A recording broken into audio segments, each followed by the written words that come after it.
In this video, we're going to get to the core facts of what divination is and how you can use it to consciously curate your experience. Because there's a lot of scrutiny that people approach this subject with, whether it comes from a place of fear or thinking it's BS, or even thinking that it's placing your destiny in somebody else's hands. There's just a lot of differing perspectives. So I really want to kind of get to the core of what it is and how it can assist you as a tool, because that's really what it's meant to be, is a tool for you to empower yourself. Divination is the practice of seeking insight or guidance through the use of metaphysical or spiritual means. And it uses the language of symbology to assign meaning to past, present, or future events. Common methods include tarot, astrology, dream interpretation, subliminal imagery in things like bones or tea leaves. There's a lot of different ways that people divinate.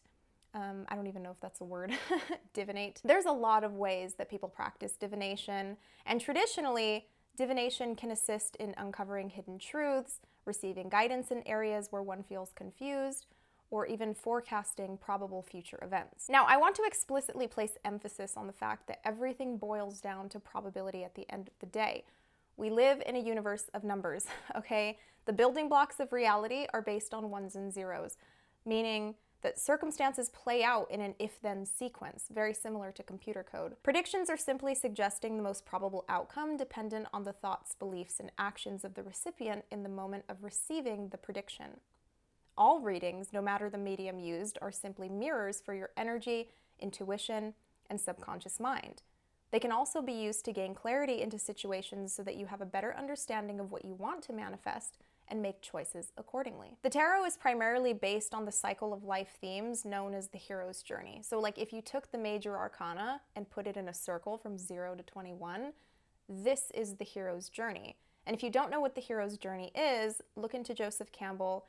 This is essentially the cycle of life themes that every single person goes through multiple times cyclically over the course of their lives. You can manifest through the archetypes of the cards by embodying the energy, learning the meanings, and learning to embody the energy of what those cards represent. Even if you don't plan on reading, it helps to learn the different meanings of the cards if you're somebody who's interested in the occult, because these are timeless essences that permeate every single one of our lives.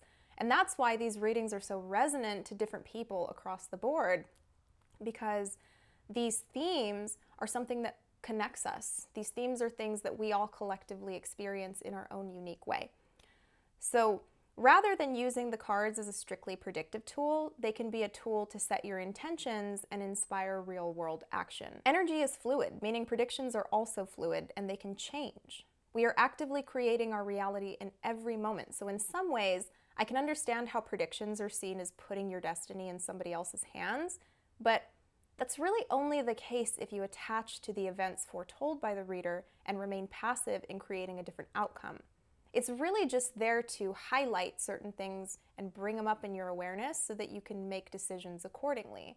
But if you remain passive in the prediction and you decide that that's what's going to happen, your subconscious goes forth and creates it. The mainstream has distorted the original purpose of divination, preying on people's addictive nature, their anxiety, their need to know, instead of providing clarity and peace of mind because it just generates more revenue that way. So the main takeaway here is to exercise discernment and willpower over your life circumstances and remember that you're the one doing the manifesting, not the person reading for you. The people you receive readings from have no power over your life unless you decide that their word is absolute. All divinatory tools can be utilized with intention to steer outcomes toward our desires. In this sense, divination isn't so much about predicting, but actively influencing probabilities by making more conscious and aligned choices. And this is specifically the case with astrology. Astrology isn't just sun signs, it's not just horoscopes or compatibility. It's an extremely detailed system for understanding yourself through the use of layering archetypes. Your birth chart can show your predispositions as a result of choices made in past lives. It serves as a map for understanding your subconscious tendencies so that you can either use them to your advantage or overcome them and transform. The idea is that all of these archetypes, the signs, the celestial bodies, their characteristics, are all representative of aspects within our psyche that we reflect in our personality, our physical appearance, and just our way of being. As within, so without, as above, so below. We are simply a microscopic reflection of the macroscopic cosmos. So just as we are cells on this feminine planetary body that is Earth, Earth herself is also within a system of bodies that are having their own unique individual experience. All celestial bodies are alive and conscious, and they project certain essences that we can retain and even become influenced by. Just like when you walk out into public, there's going to be people who have certain moods about them and personalities that can influence your thinking and your decision making. We are walking magnetic fields, and we influence each other.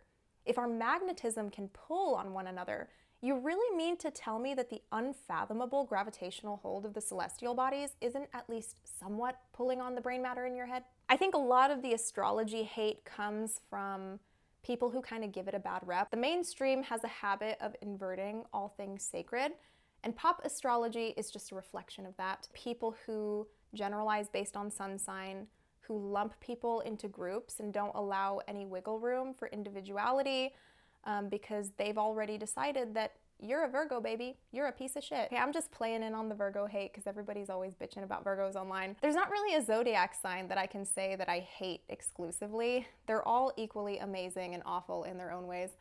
I've actually thought about making a video on the different astrological archetypes and breaking them down, and how you can use these themes and these archetypes to manifest, and subliminals for the different planetary and zodiac energies. So if these are things you'd be interested in, let me know in the comments below and I'll make that happen. Astrology is really about understanding the cosmos as a mirror.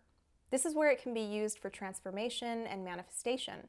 It can showcase strengths and potential challenges, but people get really attached to the details, like the different systems of astrology. You see a lot of debate about Western versus sidereal, traditional versus modern. I personally have found them all to be incredibly resonant, and I think the preference of system comes from a variety of factors.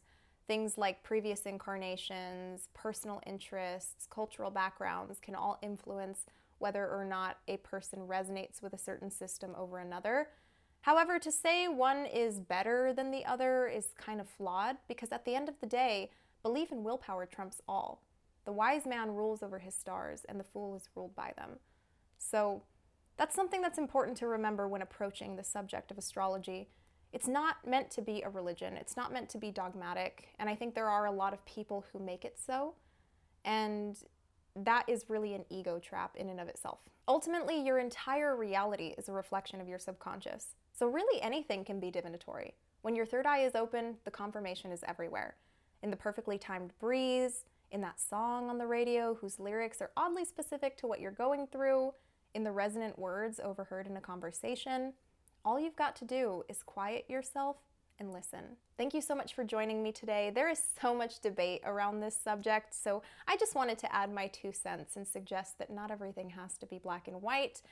The truth can always be found somewhere along the middle, and that's why the path of the mystic is also known as the middle way. I'm intending that this video has brought you an immense amount of clarity and insight. Feel free to share it with anyone who you think would resonate. If you'd like to book a guidance session or purchase a subliminal tape, check out my website down below, madamdevoe.com.